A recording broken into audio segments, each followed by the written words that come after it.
Hindi si dating Pangulong Rodrigo Duterte kundi ang komunistang teroristang grupo na CPP-NPA-NDF ang nararapat patawan ng kasong Crimes Against Humanity sa International Criminal Court o ICC. Ito ang paninindigan ni Senatorial Candidate Pastor Apollo C. Quiboloy dahil sa dami ng mga kabataang nabiktima ng mapanlinlang na ideolohiya ng teroristang kilusan. Si Paul Montibon sa balita.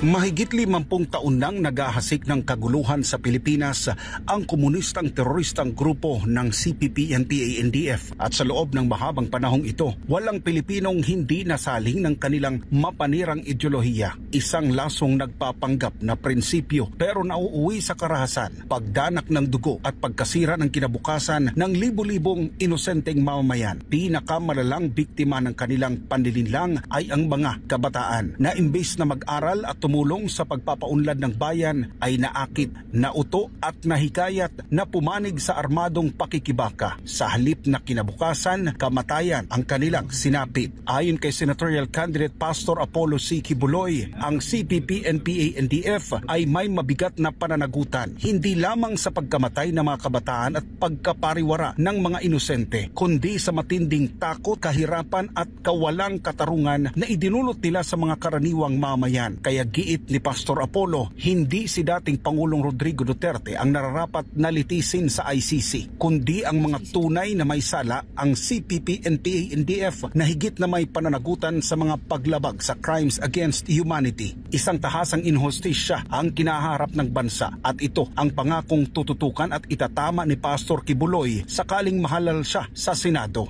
Wala man lang crime against humanity ang ginawa dyan. Tingnan niyo ang ating Pangulo, 8 years, 43 ang naakusa sa kanya. Crime against humanity na.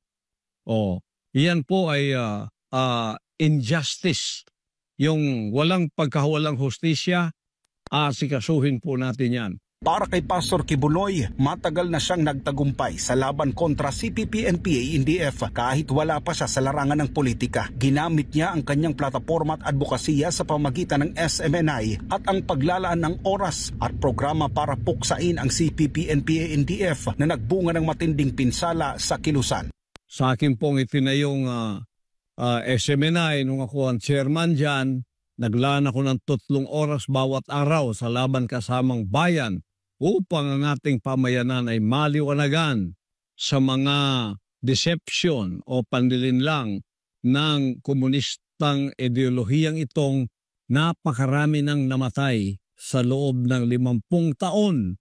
Ganon din karami ang namatay, mga 50,000 na ang patay. Sa pinagsanib na puwersa noon ng SMNI at pamahalaang Duterte, maraming buhay ang naisalba. Mga sumuko, nagbago at ngayon ay malayang nakakagalaw sa lipunang dati nilang tinalikuran dahil sa panlinlang ng makakaliwang kilusan. Sa kabilang banda, bukod sa CPP-NPA-NDF, isa pang laban ang naistutukan ni Senatorial Candidate Pastor Apollo C. Quiboloy, ang muling pag-usbong ng iligal na droga sa bansa. Anya, ipagpapatuloy niya ang laban sa impluwensya ng iligal na droga.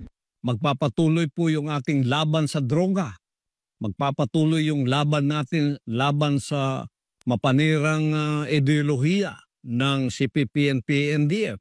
Sa ilan ng pamumuno ni Pastor Apollo C. Quiboloy sa The Kingdom of Jesus Christ, pangunahing adhikain ng bansang kaharian ang pagbabagong buhay ng mga miyembro mula sa mga makamundong gawi tungo sa isang disiplina at ganap na espiritual na pamumuhay. Sa puso ng advokasiyang ito ang pagligtas sa kabataan mula sa mapanirang impluwensya ng iligal na droga, isang salot na unti-unting pumapatay sa kinabukasan hindi lamang sa bawat individual kundi ng buong sambayanan sa pamagitan ng tapat na pagtuturo, gabay at mga makabuluhang programa. Inihahatid ni Pastor Apollo ang mga kabataan sa tamang landas, malayo sa bisyo at malapit sa Diyos at isang makabuluhang kinabukasan para sa bansa. Sa kabila ng kanyang pagkakapiit, hindi naging hadlang kay Pastor Quiboloy at sa Kingdom of Jesus Christ ang walang pagod na pagtutulak ng advokasiyang kontra iligal na droga. Patuloy na naisa sa katuparan ang mga makabuluhang programa ng KOJC, mga inisyatibong nagpapalalim ng kamalayan, disiplina at espiritual na paninindigan ng kabataan upang manatili silang huwaran sa gitna ng lipunang unti-unting sinisira ng bisyo.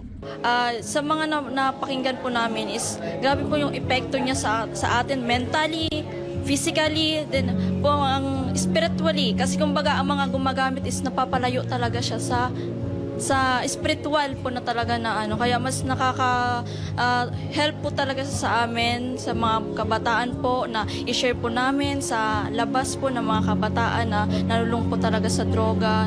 At sa theme po namin po na ngayon po sa araw na to, Pastor, na napaka-halaga, napaka-importante po talaga na malaman po namin, Pastor, yung mga lessons po na natanggap po ng mga youth po talaga, Pastor. Salamat, Pastor. Napakaganda ng kanyang advocacy na ang mga kabataan na iligtas natin sa mga ipinagbabawal na mga bisyo. Alam po ninyo, sinusunod po natin ang kasabihan na ang pag-asa ay nasa kabataan. At sila po ang ating mga future leader. At sa pamamagitan ng guidance ni Pastor Apollo Kibuloy, naiiwas niya. Natuturuan niya ang mga kabataang to na mamuhay ng walang mga bisyo, lalong-lalo na yung illegal drugs na yan. Sana may pagpatuloy pa yan, may palawag pa po natin yan, hindi lang po itong mga kabataan na nandito ngayon, but sa buong Pilipinas. Bigyan natin ng pag-asa. Kaya nga ang panalangin namin, hindi po kami miyembro ng KOJC, pero nakikiisa kami sa layunin at kagustuhan ng ating mahal na Pastor Apollo Kibuloy. Lahat po tinuturuan ng ating mahal na pastor. Una, may takot sa Diyos, may takot sa ating Ama, maging masunurin sa kanyang kalooban at layuan at iwasan ang anumang mga bisyo na makakasira sa ating pangangatawan. Kaya dito, lumalaki po ang mga kabataan na walang bisyo at disiplinado. Kaya, Pastor, maraming salamat po sa initiative po ninyo ngayon dito po sa NCR na isagawa po itong anti-illegal drug symposium. At hindi lamang dito, alam po namin ang buong Pilipinas kasi ito po ang inyong programa at isa sa inyong plataforma bilang isang senador ng ating bansa. Sa ilalim ng kampanyang Ayusin Natin ang Pilipinas, isinusulong ni Pastor Apollo C. Kibuloy ang isang malawakang reforma na layong iangat ang bayan mula sa pagkakalugmok sa katiwalian, karahasan at pinsalang dulot ng iligal na droga. Ito ang kanyang pangarap, isang maayos na Pilipinas, malinis sa korupsyon, ligtas mula sa kriminalidad at malaya sa bisyong sumisira sa kinabukasan ng mamamayan. Isang matuwid na bansa na muling kikilala sa Diyos, magpapahalaga sa batas at magtataguyod ng lider na may paninindigan, malasakit at tapang, isang tulad ni Pastor Apollo C. Kibuloy na handang maglingkod upang itayo ang isang makapangyarihan, maunlad at iginagalang na Pilipinas sa mata ng buong mundo. Para sa Diyos at sa Pilipinas kong mahal, nag-uulat Paul Montibon, SMNI News.